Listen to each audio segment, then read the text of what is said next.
Hey everybody, today's devlog is going to be a brief rundown of what I've been working on this month, or last couple months, and then I'm going to talk a bit about game design relating to balance. The most exciting thing this month is significant progress on the custom reticles system. Last time, I went over the basic design of custom reticles, and now I finally have something real to show you guys. So far, I've made a few reticle shapes, which for now are just hard-coded in Java. As you can see, they're just a list of XY coordinates. You can imagine these coordinates like points on a graph. These points are then automatically connected by lines and filled with detection points as discussed last video. Since a reticle shape is just a list of coordinates, it seems like it should be simple to convert them to a data-driven system. That should let modpack developers make their own reticles. That'll be something to work on in the future. Currently, reticle shapes are not weapon specific. Slash always uses this shape, thrust this shape, and strike this shape.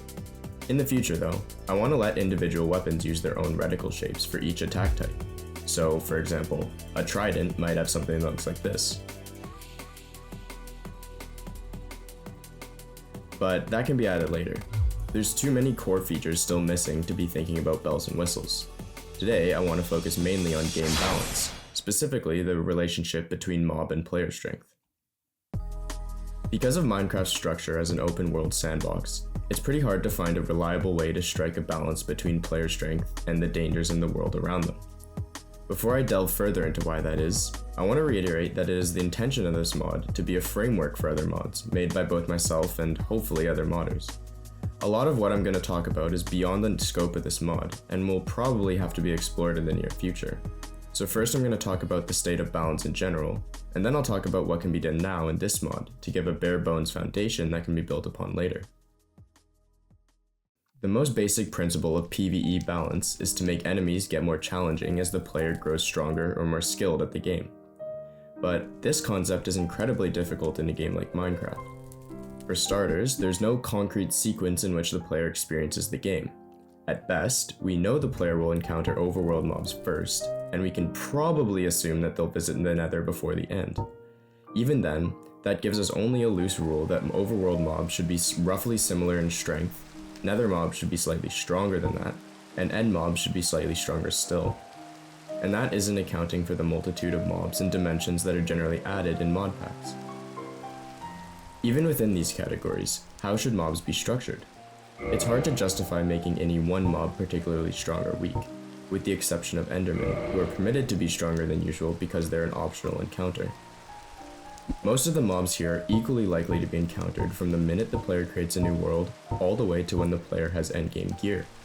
So if you balance zombies, for example, with freshly spawned players in mind, then they'll be far too weak to be interesting to endgame players, and if you balance them for endgame players, then you have the reverse problem. A game like Skyrim solves this problem by having the enemies in the game spawn with strength relative to the player, so no matter where the player goes and at what point in their playthrough, enemies will always be around their level. Then, enemies intended to be more challenging can always spawn 10 or 15 levels above the player, while trash mobs spawn 5 to 10 levels lower than the player.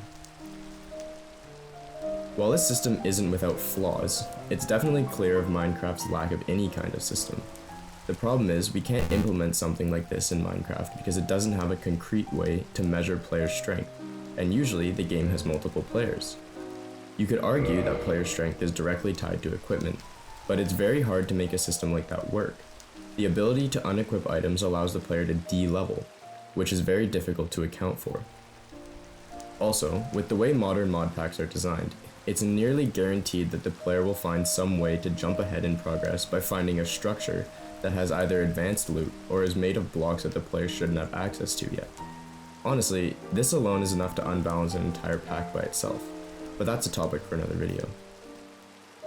In the past, I've played around with the idea of adding a kind of RPG system to the game. I didn't really have any concrete ideas, just wanted to mess around with more RPG-ish features. It was basically just a copy and paste of Dark Souls leveling and item scaling in Minecraft, with mob scaling added based on distance from spawn. While it was pretty cool, the idea needs refining to fit into Minecraft, though I do think scaling mobs' stats or even spawning more difficult varieties of mobs depending on distance from spawn is a pretty good way of creating balanced difficulty for Minecraft in particular. Once a stable version of the damage update is complete, we can look into add-on mods such as what I've just described. For now, what stats should we ascribe to mobs in our default configs? Just to reiterate, these are the default configs for the mod. I fully expect mod pack authors to mess around with their own configs to create the experience they want. Let's start with what could be considered the most common and basic mob in Minecraft, the zombie. The zombie is a good place to start because it's the simplest mob. Other mobs could be considered extensions of the zombie, zombies with extra features. By first determining stats of zombies, we can then figure out the stats of other mobs by deciding how much stronger or weaker they should be than zombies. Even though we're planning on creating additional add-ons that will affect mobs in the future, when determining stats here, we must assume that only this mod and the base game will be used. In other words, what we'll be doing here is just adapting the base game to use the new damage system, while keeping the general balance the same. So we won't go too crazy here with stats or anything, just some light tweaks that both make sense for the game and balance-wise. I won't give zombies any extra resistances, as they're the most basic enemy and functionally just a player with no equipment. I'll give them a weakness to heat and aether damage, because it seems appropriate for undead creatures, and also to give a baseline way for zombies to interact with the elemental damage system.